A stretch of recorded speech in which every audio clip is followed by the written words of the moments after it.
Good morning guys. ये आनंद Rao academy का second video होना चाहिए था, लेकिन अभी मटेरियल साइंस में बेसिकली मैं जो स्टार्ट कर रहा हूँ वो है फेस ट्रांसफॉर्मेशन से। ये वीडियो आपको बहुत सारे एग्जाम्स के लिए हेल्पफुल होगा, एज वेल एज अगर आप इंडस्ट्रियल फील्ड में हैं उसके लिए भी हेल्पफुल होगा। इससे आप मटेरियल का बिहेव एज वेल एज कैसे ट्रांसफॉर्मेशंस होता है उसके बारे में आप स्टडीज कर सकते हैं। आपको ये हेल्पफुल होगा। राइट नाउ CIL का एग्ज़ाम आ रहा है, इसरो का आ रहा है, एंड आई थिंक सो कि DRDO भी आएगा, तो उसके लिए भी ये हेल्पफुल होगा। MPPSC का जो अभी प्री आने वाला है 2017 में, उसके लिए भी हेल्पफुल होगा। बहुत सारे एग्ज़ाम्स के लिए मोस्ट ऑफ दी हेल्पफुल होगा।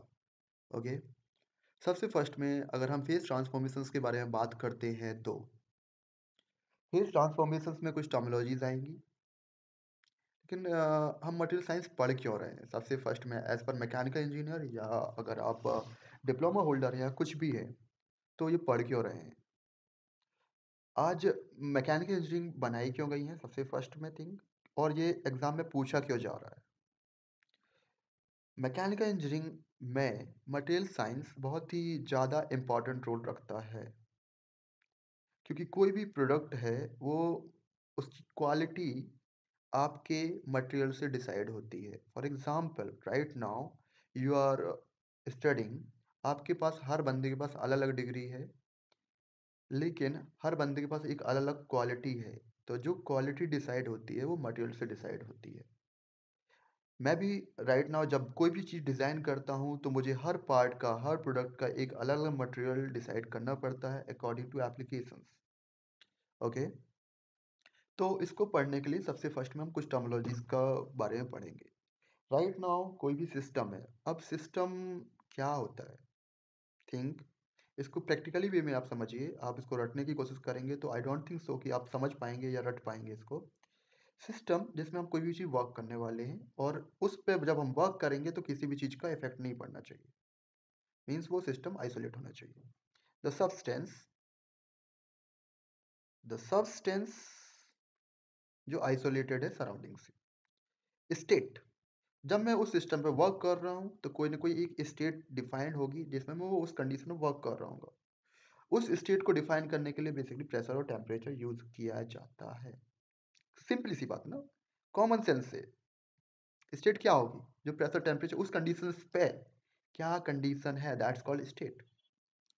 वो जब उस स्टेट में वर्क कर रहा हूँ तो वो इक्विलिब्रियम होनी चाहिए, मीन्स किसी टाइप के फ्लक्चुएशंस नहीं होने चाहिए, किसी टाइप की एनर्जी ट्रांसमिट नहीं होने चाहिए, केमिकली होमोजेनियसली, एंड जितने भी टाइप के इक्विलिब्रियम कंडीशंस होते हैं वो थर्मोडायनामिक में आप ज़्यादा अच्छे से पढ़ सकते हैं, वो सभी स्टेबल कंडीशंस में होने चाहिए। एंड फिर जब मैं उस कंडीशन में वर्क कर रहा हूँ तो वो क्या है, उस कंडीशन में उसकी कंडीशन क्या है, फिजिकली कंडीशंस क्या है, वो सेपरेट है कि नहीं, होमोजेनियसली एंड केमिकली सेपरेबल है कि नहीं, liquid gas and water, liquid में वाटर आ जाएगा। ओके, तो उस कंडीशंस में वो मटेरियल एक सेपरेबल लिक्विड है, वो उसमें किसी टाइप का डबल फेस नहीं है। Okay, that's called face.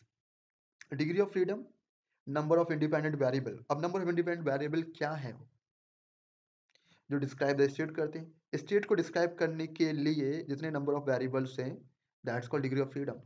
अब इसका जो हम प्रैक्टिकली चीज़ है वो हम आगे पढ़ेंगे। बेसिकली DOF को जो डिफाइन किया जाता है वो F से डिफाइन किया जाता है, कंपोनेंट को C से डिफाइन किया जाता है, एंड फेज को P से डिफाइन किया जाता है। अब इसका सेकेंड पार्ट है गिब्स फेस रूल, जो सभी चीज़ों के बीच में एक रिलेशन प्रोवाइड कराता है। इसके बाद आएगा मॉडिफाइड गिब्स फेस रूल, लेकिन अभी गिब्स फेस रूल पढ़ते हैं। 2 + C = F + P। 2 + C, to that variable जो P टेम्परेचर एंड प्रेशर, अगर कोई भी चीज थर्मोडायनामिक में है तो फिक्स ही बात है, T = कांस्टेंट हो जाएगा। ठीक है, इसमें एक और कंडीशन होती है DOF। DOF जैसे जैसे डिग्रीज होगा, मतलब नंबर ऑफ इंडिपेंडेंट वेरिएबल जैसे जैसे कम होंगे, नंबर ऑफ इंडिपेंडेंट वेरिएबल जैसे जैसे कम होंगे, वैसे वैसे P मींस फेज इंक्रीज होंगे। अब इसको कैसे समझें? जैसे जैसे अगर कोई भी हम घर में है, मम्मी पापा है, ठीक है, पापा लोग मम्मी पापा दोनों अगर कहीं बाहर चले जाएं तो हम क्या है अपने फ्रेंड्स को बुला लेते हैं एंड घर में पार्टी करते हैं। ओके, तो हमारे जो तो कंस्ट्रेंट थे या नंबर ऑफ इंडिपेंडेंट वेरिएबल थे, मींस पापा मम्मी हमारे कंस्ट्रेंट थे, डिग्री ऑफ फ्रीडम थे, उनको हम वो घर से बाहर गए तो हमने फ्रेंड्स को बुलाया एंड मस्ती करने लगे, means number of phase increase हो गए। Got it my point? Same. अब एक यूनिनरी कंपोनेंट है, मींस एक ही कंपोनेंट है जिसमें किसी टाइप का कोई भी डबल टाइप के कॉम्पोजिशंस नहीं है, that's called unary, C equal to one.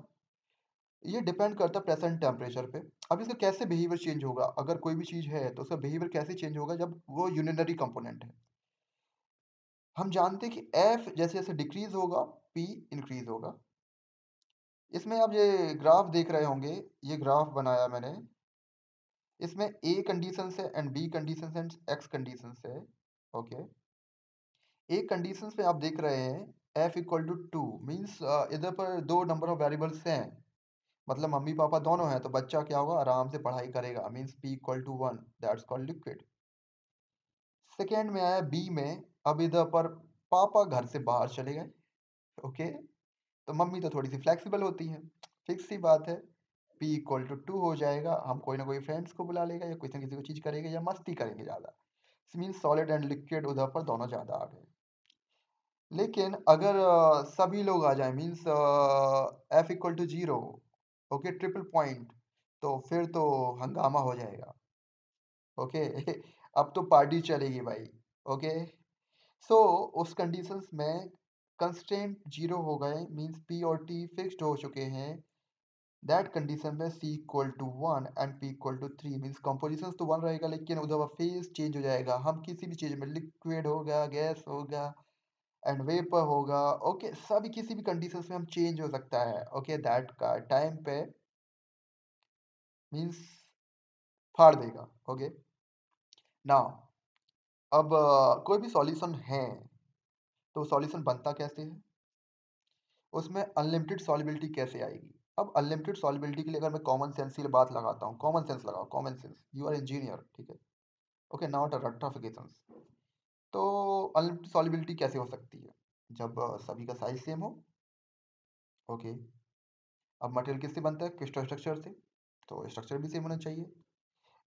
Atoms किससे जुड़ते हैं, वैलेंसी से, तो वैलेंसी भी सेम होना चाहिए एंड इलेक्ट्रोनेगेटिविटी सेम होना चाहिए। अब साइज फंक्शन, साइज कैसा होना चाहिए, 50% से ज़्यादा बड़ा नहीं होना चाहिए, मीन्स अगर बराबर जोड़ना है तो 50% से बड़ा छोटा नहीं होना चाहिए, that's called small size and normal then 15%। अब जब मैंने वो सॉल्यूशन बनाया और किसी थर्ड पार्टिकल को उसमें ऐड किया तो उससे क्या फ़र्क पड़ेगा। ओके, और उससे उसमें अगर मुझे कोई भी सॉल्यूशन में उसमें स्ट्रेंथनिंग लेके आना है, स्ट्रेंथनिंग कैसे आएगी, स्ट्रेंथनिंग तब आएगी ना जब मैं दो एटम है,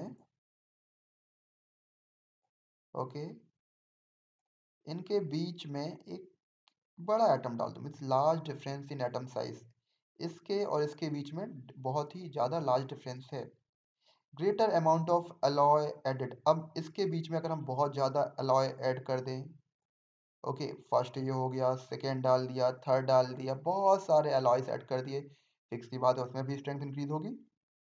ओके, ये कैसे होगी, जैसे जैसे अब ये कैसे होती है, ठीक है, अब देखो जब ये एटम बना हुआ है, ओके, ये स्लिप कैसे होगा, स्लिप फंक्शन के लिए अभी हम आगे इसका स्लिप फंक्शन पढ़ेंगे।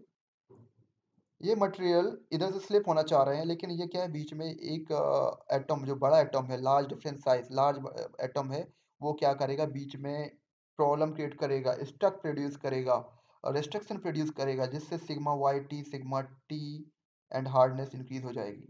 अब जब उसमें डिफॉर्मेशन कैपेबिलिटी नहीं होगी तो उसकी डक्टिलिटी डिक्रीज हो जाएगी। अब मैं कोई भी अगर इलेक्ट्रिकल कंडक्टिविटी भी डिक्रीज होगी क्योंकि उसमें एटम्स हैं, अनवेरिएबल साइज के हैं, तो इलेक्ट्रिकल कंडक्टिविटी भी डिक्रीज हो जाएगी and resistance of creep, means उसमें जो क्रीप है, मींस अगर उसकी sigma Y T sigma T decrease increase हुई है, हार्डनेस इंक्रीज हुई है, तो फिक्स सी बात है क्रीप भी इंप्रूव हो। Got it my point? So आज के लिए फर्स्ट लेक्चर में मटेरियल साइंस के लिए इतना ही। इसके लिए आपको एक बेसिक मिल गया है, सेकेंड वीडियो आज शाम तक लॉन्च हो जाएगा, जिसमें हम मटेरियल के बिहेवियर, बाइनरी बिहेवियर के बारे में पढ़ेंगे। फिर उसके बाद हम आयरन कार्बन डायग्राम के बारे में पढ़ेंगे। फिर उसके बाद हीट ट्रीटमेंट के बारे में पढ़ेंगे। फिर मटेरियल स्ट्रक्चर के बारे में पढ़ेंगे, मटेरियल स्ट्रक्चर कैसे डिफ़ॉर्म होता है, कैसे-कैसे, क्या-क्या प्रॉब्लम्स आती हैं, उसके बारे में पढ़ेंगे। फिर उसके बाद हम स्ट्रेंथ ऑफ मटेरियल पढ़ेंगे। स्ट्रेंथ ऑफ मटेरियल के साथ-साथ हम मैकेनिक्स भी कंप्लीट करेंगे, जिससे सीआईएल का मोस्टली सिलेबस कंप्लीट हो जाएगा। ये एग्ज़ाम के पहले-पहले सभी technical plus non tech subjects हम पूरा कंप्लीट कर लेंगे। इसके साथ-साथ इसरो का एग्ज़ाम भी है, तो हम सीआईएल का सिलेबस एक्चुअली थोड़ी-सा मैकेनिकल इंजीनियरिंग में कम है, तो हम मैकेनिकल इंजीनियरिंग का साथ-साथ में रखेंगे ही, लेकिन साथ-साथ में इसरो और अदर एग्ज़ामिनेशंस के साथ भी हम सब्जेक्ट्स कवर करेंगे। फॉर एग्ज़ाम्पल थर्मोडायनामिक्स है, फ्लूइड मैकेनिक्स है, उनको भी कवर करने की पूरी कोशिश करेंगे। ओके? तो इसके लिए आप क्या है, इधर पर आप क्लिक कीजिए और सब्सक्राइब कीजिए चैनल को, आनंद राव अकेडमी, जिसमें आप सभी चीज़ों का नॉलेज गेन कर सकते हैं, वो भी ईज़िली वे में, फ़ास्ट वे में, क्योंकि आज लोगों के पास टाइम नहीं है कि सभी चीज़ों को प्रॉपर्ली बहुत ही डीप में स्टडी कर सकें। अगर आप बिगिनर्स हैं, तो आपको भी बहुत टाइम लगेगा। वर्किंग हैं, तो आप ऑफ़िस में बैठे-बैठे ही वीडियो देख सकते हैं एंड प्रॉपर्ली नोट्स बना सकते हैं। इसकी अगर आपको पीडीएफ साइज़ में ये इमेजेस चाहिए, तो मैं इमेजेस भी दे दूँगा। नेक्स्ट टाइम से मैं अपनी कुछ हैंड राइटिंग है, वो भी इम्प्रूव करने की कोशिश करूँगा। So sorry for that. Thank you so much. Please subscribe Anand Rao academy.